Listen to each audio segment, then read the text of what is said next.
धन्यवाद सर। इस सेशन में मैं पहली बार बोल रहा हूँ। अपना विषय रखने से पहले हाल ही में मणिपुर में नूने में जो लैंडस्लाइड हुआ, 61 लोगों की वहाँ पे जाने गई। मैं सदन की ओर से उन सबको रिकॉर्ड में नहीं जाएगा, अर्पित करता हूँ। विषय पे आ रहा हूँ सर। आपका बहुत धन्यवाद। नियम 377 के अंतर्गत आपने विषय रखने का मुझे मौका दिया। सर, आपको बताना चाहूँगा, हाल ही में parliamentary standing committee on commerce की 171वीं जो रिपोर्ट है वो पेश हुई है, और जिसका टाइटल था दार्जिलिंग क्षेत्र में भारतीय चाय उद्योग को प्रभावित करने वाले मुद्दे। उसके विशेष रूप में वहाँ उल्लेखित थे।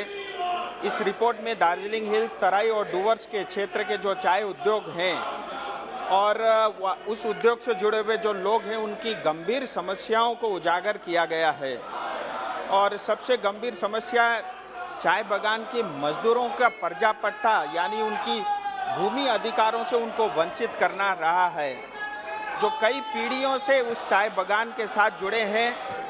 और रिपोर्ट में समिति ने ये भी कहा है कि समिति गंभीरता से चाय श्रमिकों की दुर्दशा और दयनीय स्थिति को संज्ञान में लेती है, और भारत स्वतंत्र के 7 दशकों के बावजूद भी चाय श्रमिकों को उनके मूल भूमि अधिकार से वंचित करने वाली सामंतवादी व्यवस्था की घोर निंदा भी करती है।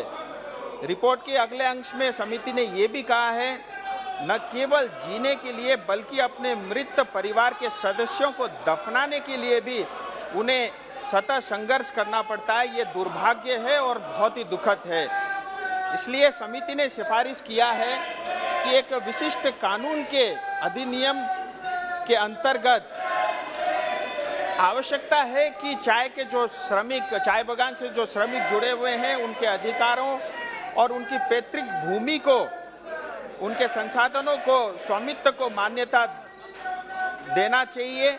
इसलिए मैं केंद्र सरकार से एक कानून बनाने का अनुरोध करता हूं, जो चाय बागान और सिंखोना बागान के श्रमिकों के लिए पर्जा पट्टा यानी भूमि अधिकार सुनिश्चित करें।